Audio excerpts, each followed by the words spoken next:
지난 영상에서 인간의 의지로는 절대 변할 수 없다고 말씀드렸습니다. 보통 사람들의 의지 수준은 며칠 못 가기 때문입니다. 예를 들어 다이어트를 하겠다는 의지는 한 달을 버티기가 힘들고 새벽 독서는 일주일도 힘듭니다. 심지어 금연은 3일도 버티기가 힘듭니다.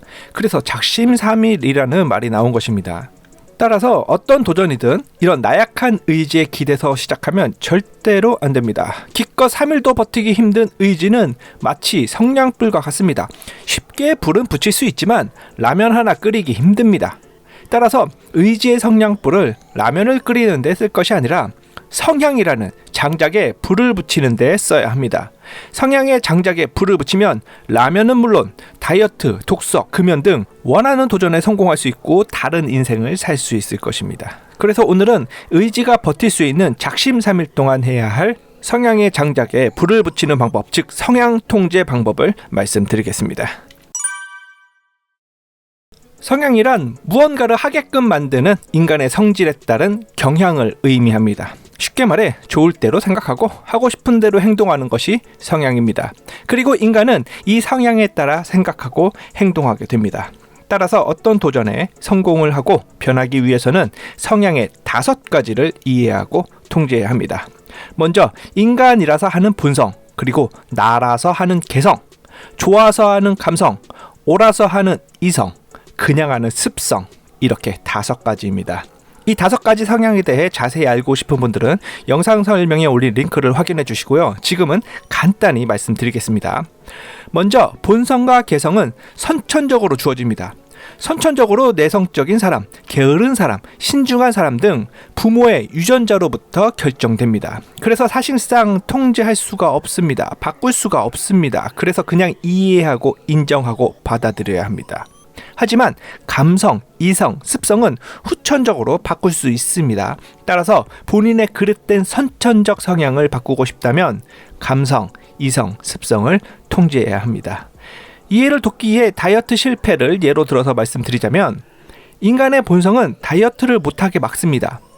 먹어야 생존하기 때문입니다.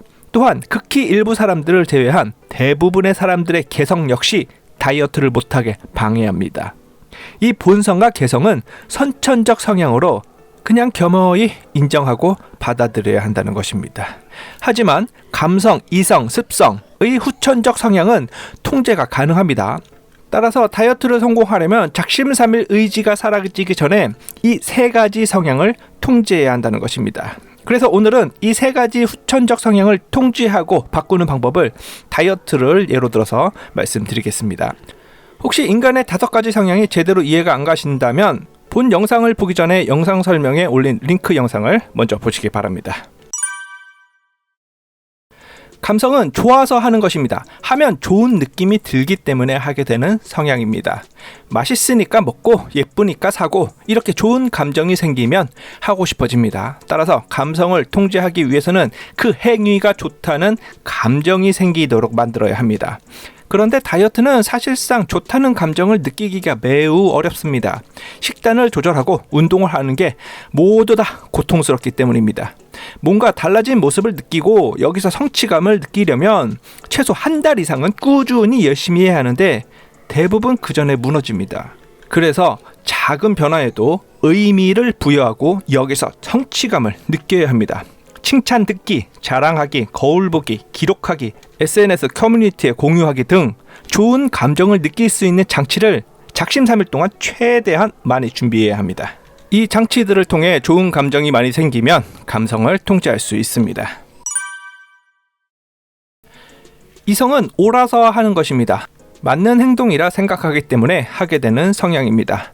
어른을 보면 인사를 하고 책을 읽고 운동을 하고 이렇게 나의 가치관에 맞는 행동이면 하게 됩니다. 따라서 이성을 통제하기 위해서는 그 행위가 옳다는 가치관이 생기도록 만들어야 합니다.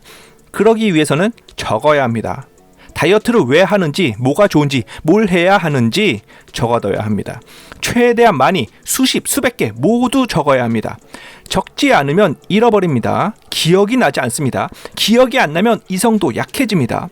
예를 들어 취업을 해야 한다. 직장에서 은근히 무시를 당한다. 유치원생 아들이 뚱뚱한 엄마가 창피하다고 유치원에 오지 말라고 했다. 병원에서 당뇨 진단을 받았다, 임신을 위해 고혈압 약을 끊어야 한다 등 다이어트를 왜 해야 하는지, 하면 뭐가 좋은지, 뭘 어떻게 해야 하는지 모두 하나도 빠짐없이 생각나는 즉시 계속 적어야 합니다. 이성적으로 다이어트가 좋다는 건 제대로 확실히 정확히 알고 있어야 이성을 통제할 수 있습니다. 습성은 그냥 하게 되는 것입니다. 어제도 했으니까 오늘도 하고 그리고 내일도 하게 되는 성향입니다. 이런 습성을 통해 나온 행동을 우리는 습관이라 합니다. 그래서 사람들은 다이어트나 독서와 같이 나에게 이로운 행동들을 습관으로 만들고 싶어 합니다. 굳이 하려고 힘쓰지 않아도 저절로 하게 되기 때문입니다. 그런데 다행히도 습관은 굳이 만들려 하지 않아도 됩니다. 먼저 말씀드린 감성이 습성에 영향을 미치게 되고 저절로 습관이 만들어지기 때문입니다. 따라서 먼저 말씀드린 감성과 이성을 통제하는 데에만 집중하시면 되겠습니다. 습관이 만들어지는 더 자세한 내용은 다음 영상에서 말씀드리는 것으로 하고, 오늘은 감성과 이성에 집중하면 습성은 자연스럽게 따라온다는 정도만 이해하시면 되겠습니다. 혹시 이에 대한 자세한 내용이 지금 당장 궁금하시다면 네이버나 구글에서 습관이 만들어지는 원리를 검색하시면 많은 정보를 확인할 수 있습니다. 그럼 오늘 내용을 바탕으로 다이어트가 진행되는 과정을 살펴보겠습니다. 먼저 어떠한 자극으로 인해 다이어트를 해야겠다는 마음이 생깁니다. 그러나 이 의지는 3일도 버티기 힘들 것입니다. 하지만 걱정 안 해도 됩니다. 이 작심 3일 동안 감성과 이성을 통제할 수 있는 성취감 시스템을 만들어 놓았다면 다이어트를 하고 싶다는 욕구가 생길 것입니다. 그리고 이 욕구가 다이어트를 계속 지속하게 해줄 것입니다. 그러나 도전이 길어지면 위기가 찾아옵니다. 오래된 반복 행동으로 인해 매너리즘에 빠지고 그 결과 성과를 못 내고 성취감을 못 느끼는 슬럼프에 빠질 수 있습니다. 하지만 걱정 안 해도 됩니다. 반복된 성취감으로 습성이 만들어졌다면 습관적 행동에 따라 다이어트를 더 유지할 수 있게 됩니다. 그냥 계속하는 것입니다. 그러나 습성도 곧 무너집니다. 슬럼프와 같은 성장 정체기가 지속되고 성취감도 오랜 기간 끊기면 습관도 없어집니다. 하지만 걱정 안 해도 됩니다. 성장 정체기를 극복하면 됩니다. 슬럼프를 극복하면 다시 성취감을 느낄 수 있고 다시 다이어트를 이어갈 수 있게 됩니다. 슬럼프, 성장 정체기를 극복하는 원리는 영상 설명란에 적어둔 영상을 참고하시기 바랍니다.